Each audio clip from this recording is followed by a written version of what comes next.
Welcome to Hindi media. അപ്പോൾ ഇന്ന് നമ്മൾ പഠിക്കാൻ പോകുന്നത് 6ാം ക്ലാസ്സിലെ 3ാമത്തെ യൂണിറ്റിലെ ഒരു കഥയാണ്. ലോക് കഥ. ലോക് കഥ എന്ന് പറഞ്ഞാൽ എന്താണ്? നാടോടി കഥ എന്ന് നമുക്ക് പറയാം. അതായത് നാട്ടിൽ പ്രചരിച്ചിരിക്കുന്ന ഒരു കഥ.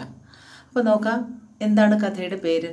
ദോ ഭായി, രണ്ട് സഹോദരങ്ങൾ. ദോ എന്ന് പറഞ്ഞാൽ രണ്ട്, ഭായി എന്ന് പറഞ്ഞാൽ ബ്രദേഴ്സ്. അപ്പോൾ ദോ ഭായി, രണ്ട് സഹോദരങ്ങൾ. അപ്പോൾ ചിത്രമേ ക്യാ ക്യാ ഹെ? ചിത്രത്തിൽ എന്തൊക്കെയുണ്ട്?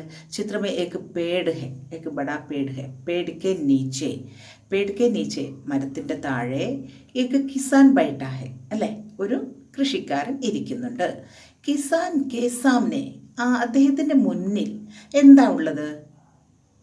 ഗേഹു കാ ഢേർ ഹെ, അല്ലേ? ഗോതമ്പിൻ്റെ രണ്ട് കൂമ്പാരം കാണുന്നുണ്ട്, അല്ലേ? അപ്പോൾ ഖേത്തിൽ ഒരു മരത്തിന് ചുവട്ടിൽ ഒരു കൃഷിക്കാരൻ ഇരിക്കുന്നുണ്ട്. അപ്പോൾ നമുക്ക് ആ പാഠം ഒന്ന് നോക്കാം, കഥ നോക്കാം. ദോ ഭായി ഥേ, രണ്ട് സഹോദരങ്ങൾ ഉണ്ടായിരുന്നു. ദോ രണ്ട്, ഭായി സഹോദരൻ അല്ലെങ്കിൽ സഹോദരങ്ങൾ, ഥേ ഉണ്ടായിരുന്നു. ഥ എന്നാണെങ്കിൽ ഒരാളാണെങ്കിൽ നമ്മൾ ഥ എന്ന് പറയും. ഇവിടെ രണ്ട് പേർ, ഒന്നിൽ കൂടുതലുള്ളത് കൊണ്ട് നമ്മൾ ദോ ഭായി ഥേ എന്ന് പറഞ്ഞു, അല്ലെ? രണ്ട് സഹോദരങ്ങൾ ഉണ്ടായിരുന്നു. ബഡേക്ക് ഷാദി ഹോ ഗയി ഥി. ബഡേക്ക് വലിയ ആളുടെ അല്ലെങ്കിൽ മൂത്തയാളുടെ, ഷാദി വിവാഹം, ഹോ ഗയി ഥി കഴിഞ്ഞിരുന്നു. അതായത് മൂത്ത സഹോദരൻ വിവാഹിതനായിരുന്നു. മൂത്ത സഹോദരന്റെ വിവാഹം കഴിഞ്ഞിരുന്നു. ഉസ്കെ ദോ ബച്ചേ ഭീ ഥേ. അദ്ദേഹത്തിന് ദോ രണ്ട്, ബച്ചേ ഭീ ഥേ രണ്ട് കുട്ടികളും ഉണ്ടായിരുന്നു. ഛോട്ട കുവാരാ ഥ. എന്നാൽ ഛോട്ട ചെറിയ സഹോദരൻ, അതായത് അനിയൻ, കുവാരാ ഥ അവിവാഹിതനായിരുന്നു. അദ്ദേഹം ബാച്ചിലറായിരുന്നു, വിവാഹം കഴിഞ്ഞിട്ടില്ലായിരുന്നു. ദോനോ ഭായി സാച്ച ഖേത്തി കർത്തേ ഥേ. ദോനോ രണ്ട്, ഭായി സഹോദരങ്ങളും, സാച്ച പങ്കാളിത്തം അല്ലെങ്കിൽ പാർട്ട്ണർഷിപ്പ്, ഖേത്തി കൃഷി, കർത്തേ ഥേ കൂട്ട് കൃഷിയാണ് ചെയ്തിരുന്നത്. രണ്ടു പേരും കൂടി ചേർന്നാണ് വയലിൽ കൃഷി ഇറക്കിയിരുന്നത്. ഏക് ബാർ ഒരിക്കൽ, ഒരു പ്രാവശ്യം, ഉൻകെ അവരുടെ, ഖേത്തുമേ വയലിൽ, ഗേഹു കി ഫസൽ പക്കർ തയ്യാർ ഹോ ഗയി ഥി. ഗേഹു ഗോതമ്പ്, ഗേഹു കി ഗോതമ്പിന്റെ, ഫസൽ വിളവ്, പക്കർ മൂത്ത്, അതായത് വിളവ് പാകമായി, തയ്യാർ ഹോ ഗയി ഥി തയ്യാറായിരുന്നു, അതായത് വിളവൊക്കെ നന്നായി പാകമായി നിൽക്കുകയായിരുന്നു. എന്ത്? ഗേഹു ഗോതമ്പിന്റെ വിളവെല്ലാം നന്നായി വിളഞ്ഞ് പാകമായി ഇരിക്കുകയായിരുന്നു. ദോനോ നെ മിൽക്കർ രണ്ടു പേരും ചേർന്ന്, ദോനോ നെ മിൽക്കർ രണ്ടു പേരും ചേർന്ന്, ഫസൽ കാട്ടി, അതായത് കൊയ്തു, ഫസൽ വിളവ്, കട്ട് ചെയ്തു, അതായത് കൊയ്തെടുത്തു. ഔർ എന്നിട്ട്, ഗേഹു തയ്യാർ കിയ എന്നിട്ട് ഗോതമ്പെല്ലാം തയ്യാറാക്കി, അതായത് അതിൻ്റെ ചെടിയിൽ നിന്നും കൊയ്തെടുത്ത് എല്ലാം ഗോതമ്പെല്ലാം തയ്യാറാക്കി വെച്ചു. ഇസ്കെ ബാദ് അതിനുശേഷം, ദോനോനെ രണ്ടുപേരും, ആധ ഗേഹു ബാണ്ട്ലിയ. ആധ എന്ന് പറഞ്ഞ പകുതി, ആധ പകുതിയായി, ഗേഹു ബാണ്ട്ലിയ വീതിച്ചു, രണ്ടുപേരും ചേർന്ന് ഭാഗിച്ചു, അതായത് പകുതിയായിട്ട് രണ്ടുപേരും ഒരേപോലെ, രണ്ടുപേരും കൂട്ടുകൃഷിയാണ് ചെയ്തത്. അങ്ങനെ കൃഷി കൊയ്തെടുത്തു. എന്നിട്ട് ആധ രണ്ട് പേരും ആധ പകുതിയായി, ഗേഹു ബാണ്ട്ലിയ ഗോതമ്പ് ഭാഗിച്ചു. ഇപ്പോൾ ഗേഹു ഠോക്കർ ഘർ ലേ ജാന ബച്ചാ ഥ. ഇനി എന്ത് മാത്രമേ ബാക്കിയുള്ളൂ? ഇപ്പോൾ ഗേഹു ഗോതമ്പ്, ഠോക്കർ ചുമന്നിട്ട്, ഘർ ലേ ജാന ബച്ചാ ഥ വീട്ടിലേക്ക് കൊണ്ടുപോകാൻ മാത്രമേ ബാക്കിയുണ്ടായിരുന്നുള്ളൂ. ബച്ചാ ഥ എന്ന് പറഞ്ഞാൽ ബാക്കിയുണ്ടായിരുന്നു, ഘർ ലേ ജാന എന്ന് പറഞ്ഞാൽ വീട്ടിലേക്ക് കൊണ്ടുപോവുക, ഠോക്കർ എന്ന് പറഞ്ഞാൽ ചുമന്നുകൊണ്ട്. ഇനി ഗോതമ്പ് ചുമന്നുകൊണ്ട് വീട്ടിലേക്ക് കൊണ്ടുപോകാൻ മാത്രമേ ബാക്കിയുള്ളൂ, ബാക്കിയെല്ലാ പണിയും കഴിഞ്ഞു. രാത്ത് ഹോ ഗയി ഥി രാത്രിയായിരുന്നു. ഇസ്ലിയെ അതുകൊണ്ട്, കാം അകലെ ദിൻ ഹി ഹോനാഥ. ഇനി ജോലി അടുത്ത ദിവസമേ നടക്കുകയുള്ളൂ, കാരണം രാത്രിയായി. ഇനി വീട്ടിലേക്ക് കൊണ്ടുപോകുന്ന പണി മാത്രമേ ഉള്ളൂ ബാക്കി. അത് അകലെ ദിൻ, കാം ജോലി, ഇസ്ലിയെ അതുകൊണ്ട്, കാം ജോലി, അകലെ അടുത്ത, ദിൻ ഹി അടുത്ത ദിവസമേ, ഹോനാഥ ഇനി അടുത്ത ദിവസമാണ് ഉണ്ടാകുമായിരുന്നുള്ളൂ.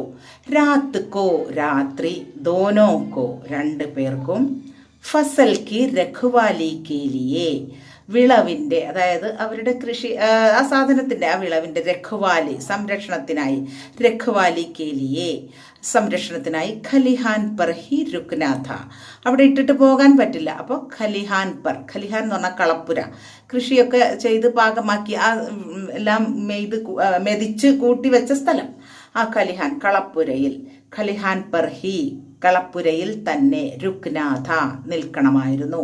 കാരണം രാത്രി അവിടെ ഇട്ടിട്ട് പോകാൻ പറ്റില്ല, അതുകൊണ്ട് അവർക്ക് അവിടെ തന്നെ താമസിക്കണമായിരുന്നു. ദോനോക്കോ ഭൂക്ക് ഭി ലഗി ഥി, ദോനോക്കോ രണ്ടു പേർക്കും, ഭൂക്ക് ഭി ലഗി ഥി വിശക്കുന്നുണ്ടായിരുന്നു നന്നായിട്ട്. ഉൻഹോനെ അവർ രണ്ടുപേരും, ബാരി ബാരി സെ ഖാനെ കാ സോച്ച, ബാരി ബാരി ഊഴമായിട്ട്, സേ ഊഴമായി ഖാനെ കാ സോച്ച ഭക്ഷണം കഴിക്കുന്നതിനെ കുറിച്ച് ചിന്തിച്ചു.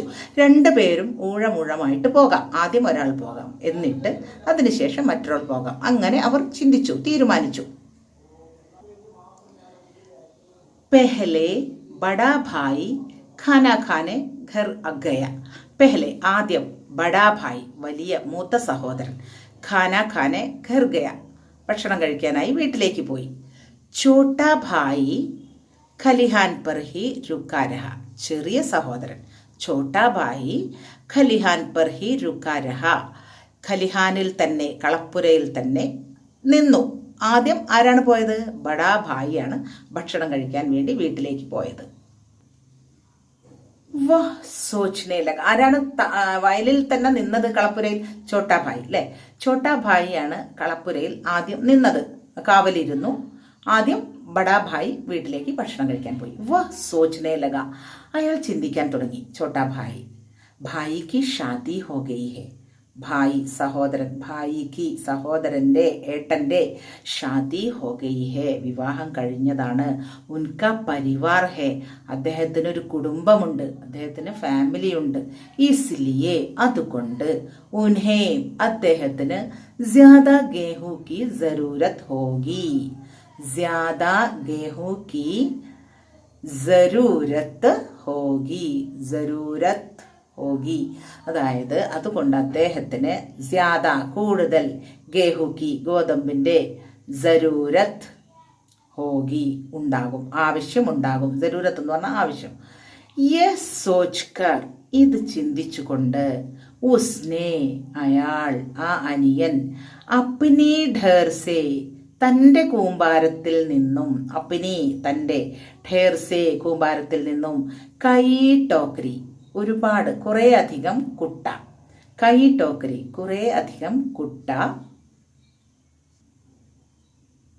ഗേഹു ലേക്കർ ഗേഹു എടുത്തിട്ട്, ഗോതമ്പ് എടുത്തിട്ട്, ബഡേ ഭായി വാലെ ഢേർ മേ മിലാദി, ബഡേ ഭായി വാലെ ബഡാ ഭായിയുടെ വലിയ സഹോദരൻ്റെ, ഢേർ മേ കൂമ്പാരത്തിൽ, മിലാദി ചേർത്തു, മിക്സ് ചെയ്തു.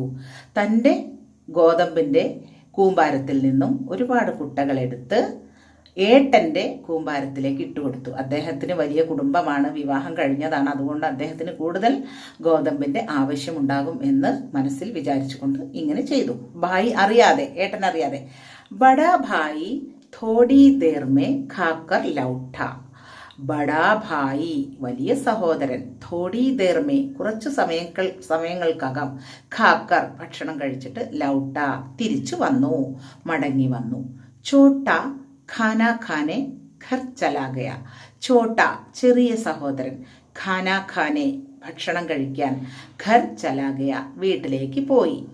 ബഡാ ഭായി സോച്നെ ലഗ അപ്പോൾ വലിയ സഹോദരൻ ചിന്തിക്കാൻ തുടങ്ങി. മേരാ തോ പരിവാർ ഹെ എനിക്ക് കുടുംബമുണ്ടല്ലോ, ബച്ചേ ഹെ കുട്ടികളുണ്ട്, വേ മേരാ ധ്യാൻ രഖ് സക്തേ ഹെ അവർ എന്നെ സംരക്ഷിച്ചോളും, എൻ്റെ കാര്യങ്ങൾ ശ്രദ്ധിച്ചോളും. വേ അവർ, മേരാ എൻ്റെ ധ്യാൻ എന്നെ ശ്രദ്ധിച്ചോളും, രഖ് സക്തേ ഹെ, ധ്യാൻ രഖ് സക്തേ ഹെ, എന്നെ ശ്രദ്ധിക്കാൻ അവർക്ക് കഴിയും. ലേക്കിൻ പക്ഷേ ഛോട്ടാ ഭായി അക്കേലാ ഹെ, എൻ്റെ അനിയനോ, ഛോട്ടാ ഭായി എൻ്റെ ചെറിയ സഹോദരൻ അക്കേലാ ഹെ, ഹി ഈസ് അലോൺ, അദ്ദേഹം തനിച്ചാണ്, അദ്ദേഹം ഒറ്റയ്ക്കാണ്. ഉസേ അദ്ദേഹത്തിനെ, അവനെ, ദേഖ്നെ വാല കൊയ് നഹി ഹെ, അദ്ദേഹത്തെ സംരക്ഷിക്കാൻ ആരുമില്ല. ഉസേ അവന് ജ്യാദ കൂടുതൽ ഗേഹൂക്കി ഗോതമ്പിന്റെ ജരൂരത്ത് ഹെ, അത്യാവശ്യമുണ്ട് എന്ന് ബഡാഭായി ചിന്തിച്ചു. ഉസ്നെ അദ്ദേഹം അപ്നെ ഢേർ സേ തൻ്റെ കൂമ്പാരത്തിൽ നിന്നും ഉഠാക്കർ എടുത്തിട്ട് കൈ ടോക്കരി കുറേ അധികം കുട്ട ഗേഹു ഗോതമ്പ് ചോട്ടെ ഭായി വാലെ ഗേഹു കെ ഢേർ മേ മിലാദി, ചോട്ടെ ഭായിയുടെ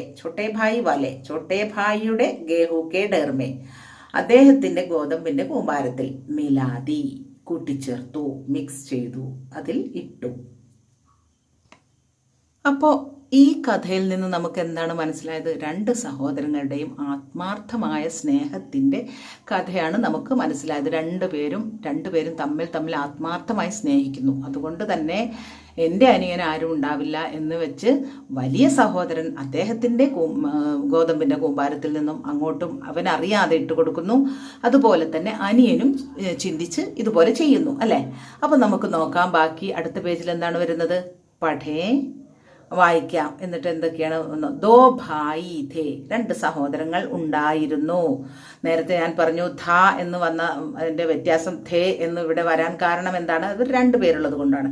ബഡേ കി ഷാദി ഹോ ഗയി ഥി ഉസ്കെ ദോ ബച്ചേ ഭി ഥേ, അതായത് ബഡേക്ക് വലിയ ആളുടെ ഷാദി ഹോ ഗയി ഥി, ഷാദിയാണ്, ഷാദി എന്ന് പറഞ്ഞാൽ വിവാഹം, ഹോ ഗയി ഥി, അതുകൊണ്ടാണ് അവിടെ ഷാദി എന്നുള്ളത് ഈ വരുന്നതൊക്കെ സ്ത്രീലിംഗ പദമായിട്ടാണ് കൂട്ടുക. അപ്പം അതുകൊണ്ടാണ് ഇവിടെ ഥി എന്ന് വരാൻ കാരണം. ഓക്കെ. ഉസ്കെ അദ്ദേഹത്തിന് ദോ ബച്ചേ ഭി ഥേ, ബച്ച എന്ന് പറഞ്ഞാൽ കുട്ടി, ബച്ചേ കുട്ടികൾ, അപ്പം കുട്ടികൾ എന്നുള്ളതുകൊണ്ട് ഇവിടെ ഥേ എന്നായി. ചോട്ട ചെറിയ ആൾ, കുവാരാധ അവിവാഹിതനായിരുന്നു, ഒരാൾ മാത്രമേ ഉള്ളൂ. ഇവിടെ ചോട്ട എന്നാണ് പറഞ്ഞല്ലേ, ചെറിയ ആൾ, ഒരാളായതുകൊണ്ട് ഇവിടെ കുവാര ഥ എന്ന് പറഞ്ഞു. ദോനോ ഭായ് സാച്ചാ ഖേത്തി കർത്തേ ഥേ, ഇവിടെ ദോനോ ഭായ് രണ്ട് സഹോദരങ്ങളെ കുറിച്ച് പറഞ്ഞു. സാച്ചാ ഖേത്തി കൂട്ടുകൃഷി, കർത്തേ ഥേ, അപ്പൊ ഇവിടെ ഥേ എന്ന് ചെയ്തിരുന്നു, അല്ലെ? ഇൻ വാക്യോമേ ഈ വാക്യങ്ങളിൽ ഥ ഥേ ഥി ഈ മൂന്ന് പ്രയോഗങ്ങൾ ശബ്ദിക്ക അർത്ഥ പ്രദാൻ കർത്തേ, എന്തർത്ഥമാണ് ഇവിടെ നൽകുന്നത് എന്ന് നിങ്ങൾക്ക് മനസ്സിലായല്ലോ, ഞാൻ പറഞ്ഞല്ലോ, അല്ലേ? അപ്പോൾ ആയിരുന്നു എന്നാണ് ധ എന്ന് പറഞ്ഞാലും ഥേ എന്ന് പറഞ്ഞാലും ധീ എന്ന് പറഞ്ഞാലും അത് വരുന്ന വ്യത്യാസങ്ങൾ സിംഗുലർ ആവുമ്പോൾ, പ്ലൂരൽ ആവുമ്പോൾ, അതുപോലെ പിന്നെ ജെൻഡർ മാറുമ്പോൾ, സ്ത്രീലിംഗം മാറുമ്പോഴൊക്കെയാണ് അതിൽ വ്യത്യാസം വരുന്നത്. ഇനി കഹാനീസെ ऐसे വാക്യോं को पहचान कर लिखे, ഇനി കഥയിൽ നിന്ന് നിങ്ങൾ അങ്ങനെയുള്ള സെൻറ്റൻസുകൾ തിരഞ്ഞെടുത്ത്, ധാ ഥേ ഥീ എന്ന് വരുന്ന ഒരുപാട് സെൻറ്റൻസുകൾ അതിലുണ്ട്, അത് ഇങ്ങനെ ഈ വരുന്ന ഭാഗങ്ങളിൽ നിങ്ങൾ തിരഞ്ഞെടുത്ത് എഴുതണം. ഓക്കെ. ഇനി അടുത്ത പേജ് നോക്കാം. കഹാനി कैसी रही, കഥ എങ്ങനെയുണ്ടായിരുന്നു. अब यह अंश पढ़े, ഇനി ഈ ഭാഗം ഒന്ന് നിങ്ങൾ വായിക്കൂ. രാത് കോ ദോനോ കോ ഫസൽ കി രഖ്വാലി കെ ലിയെ ഖലിഹാൻ പർ ഹി രുക്നാ था, രാത്രി രണ്ടുപേർക്കും വിളവ് സംരക്ഷിക്കുന്നതിനായി ഖലിഹാനിൽ തന്നെ, കളപ്പുരയിൽ തന്നെ നിൽക്കണമായിരുന്നു. ദോനോ കോ ഭൂക്ക് ഭി ലഗി ഥി, രണ്ടുപേർക്കും വിശക്കുന്നുണ്ടായിരുന്നു. ഉന്നോനെ ബാരി ബാരി സെ ഖാനെ കാ സോച്ച, രണ്ടുപേരും ഊഴമായിട്ട് ഭക്ഷണം കഴിക്കാൻ പോകാമെന്ന് വിചാരിച്ചു. പെഹലെ ബഡാ ഭായി ഖാനാ ഖാനെ ഘർ ഗയ, ആദ്യം ആ വലിയ സഹോദരൻ ഭക്ഷണം കഴിക്കാനായി വീട്ടിലേക്ക് പോയി. ഛോട്ടാ ഭായി ഖലിഹാൻ പർ ഹി രുക്കാ രഹ, ചെറിയ സഹോദരൻ ഖലിഹാനിൽ തന്നെ നിന്നു, കളപ്പുരയിൽ. വോ സോച്ചനെ ലഗ, അവൻ ചിന്തിച്ചു, ഭായിക്ക് ഷാദി ഹോ ഗയി ഹെ, ഭായിയുടെ വിവാഹം കഴിഞ്ഞിട്ടുണ്ട്. ഉൻകാ പരിവാർ ഹെ, അദ്ദേഹത്തിന് പരിവാറുണ്ട്, കുടുംബമുണ്ട്. ഇസ്ലിയെ ഉനെ ജ്യാദ ഗേഹു കി ജറൂരത്ത് ഹോഗി, അതുകൊണ്ട് അദ്ദേഹത്തിന് കൂടുതൽ ഗോതമ്പിന്റെ ആവശ്യമുണ്ട്. ഈ സോച്ച്കർ ഉസ്നെ അപ്നെ ഢേർ സെ കൈ ടോക്കരി ഗേഹു ലേക്കർ ബഡേ ഭായി വാലെ ഢേർ മേ മിലാദി, തന്റെ കുമ്പാരത്തിൽ നിന്നും വലിയ സഹോദരന്റെ കുമ്പാരത്തിലേക്ക് ഇട്ടുകൊടുത്തു. ബഡാ ഭായി തോടി ദേർ മേ ഖാക്കർ ലൗട്ട, വലിയ സഹോദരൻ കുറച്ച് കഴിഞ്ഞപ്പോൾ ഭക്ഷണം കഴിച്ച് തിരിച്ചെത്തി, അല്ലെ? അപ്പൊ ഇത്രയും ഭാഗങ്ങൾ കേട്ടല്ലോ. ഇനി നിങ്ങൾ ഇതെന്ത് ചെയ്യണം? സംവാദ് തഥാ വിചാർ ജോഡ്കർ ഇസ് അൻഷിക പുനർലേഖൻ കരെ, ഇത് ഒന്ന് മാറ്റി എഴുതാൻ ശ്രമിക്കുക. നിങ്ങളുടെ വക കൂട്ടിച്ചേർത്ത് ഒന്ന് കുറച്ചുകൂടി മാറ്റി എഴുതാൻ നിങ്ങൾ ശ്രമിക്കണം. അതിനുശേഷം അടുത്ത പേജിലേക്ക് പോവാം. അടുത്ത പേജിൽ എന്താണ്? ഒരു ദാദാജി ഇരിക്കുന്നുണ്ട്, ഒരു ലഡ്കി, ഒരു പെൺകുട്ടി ദൂരെ നിന്നും വരുന്നുണ്ട്. അപ്പോൾ വെയിലത്താണ് ദാദാജി ഇരിക്കുന്നത് അല്ലേ. ദാദാജിയുടെ അടുത്ത് തന്നെ ഒരു ചെടി, മുർഛായ, ഒരു വാടിയ ഒരു ചെടിയുണ്ട്, ഒരു പൗധ. അപ്പോൾ ഈ ലഡ്കി അദ്ദേഹത്തിന് വെള്ളം കൊടുക്കുന്നു അല്ലേ. അപ്പോൾ വെള്ളം കൊടുക്കുമ്പോൾ ദാദാജി ആദ്യം ചെയ്തത് വെള്ളം കുടിക്കുന്നതിന് മുമ്പ് തന്നെ ആദ്യം ആ പൗധ, ചെടിക്ക് വെള്ളം ഒഴിച്ചു കൊടുക്കുന്നു. അതിനുശേഷം അദ്ദേഹം കുടിക്കുന്നു. അപ്പോൾ താഴെ എഴുതിയിട്ടുണ്ട്, ദാദാജിനെ പെഹലെ മുർഛായ പൗധക്കോ പാനി ദിയ അല്ലേ. മുർഛായ പൗധ എന്ന് പറഞ്ഞാൽ വാടിയ ചെടി. ദാദാജിനെ, ദാദാജി അതായത് മുത്തശ്ശൻ, പെഹലെ ആദ്യം, മുർഛായ പൗധക്കോ വാടിയ ചെടിക്ക്, മുർഛായ പൗധക്കോ പാനി ദിയ വെള്ളം കൊടുത്തു അല്ലേ. ഇസ്സേ ക്യാ സന്ദേശ് മിൽത്താ ഹെ, ഇതിൽ നിന്നും എന്ത് സന്ദേശമാണ് നമുക്ക് ലഭിക്കുന്നത് എന്നാണ് ചോദ്യം. നമുക്കറിയാം അല്ലേ, ഒരു വെയിലത്ത് ആ ചെടി വെള്ളമില്ലാതെ നിന്നപ്പോൾ അതിനാദ്യം കൊടുത്തു. അപ്പം നമ്മൾ മരങ്ങളൊക്കെ സംരക്ഷിക്കണം. ആ മരങ്ങളൊന്നും ഇല്ലാത്തത് കൊണ്ടാണല്ലോ അദ്ദേഹത്തിന് ആ വെയിലത്തിരിക്കേണ്ടി വന്നത് അല്ലേ. അപ്പം ഇങ്ങനെയുള്ള ഒരുപാട് സന്ദേശങ്ങൾ. അപ്പം നമ്മൾ പരിസ്ഥിതി സംരക്ഷിക്കണം, ചെടികൾ നട്ടുപിടിപ്പിക്കണം, മരങ്ങളെ വെട്ടിക്കളയരുത്, ഇതൊക്കെ അതിൽ നിന്നും കിട്ടുന്ന സന്ദേശങ്ങളാണ് അല്ലേ. ഇനി അടുത്ത് നോക്കാം, ലഡ്കി ഓർ ദാദാജിക്ക് ബീച്ച് മേ ക്യാ ബാത്ചീത് ഹുയി ഹോഗി. ലഡ്കിയും ആ പെൺകുട്ടിയും ദാദാജിയും തമ്മിൽ എന്തൊക്കെ സംഭാഷണമായിരിക്കും? ബാത്ചീത്ത്, സംഭാഷണം നടന്നിട്ടുണ്ടാവുക. ലിഖേ, ഇവിടെ അതാണ് നിങ്ങൾ ചെയ്യേണ്ടത്. അപ്പോൾ ഈ കാര്യങ്ങൾ നിങ്ങൾ നന്നായിട്ട് വായിച്ച്, ഈ പാഠം നന്നായിട്ട് വായിച്ച് അർത്ഥമെല്ലാം മനസ്സിലാക്കി, അടുത്ത പേജിൽ അർത്ഥം ഉണ്ട്, അതെല്ലാം നോക്കി നിങ്ങൾ മനസ്സിലാക്കി ഈ വർക്കുകളെല്ലാം ചെയ്യുക. Okay, thank you.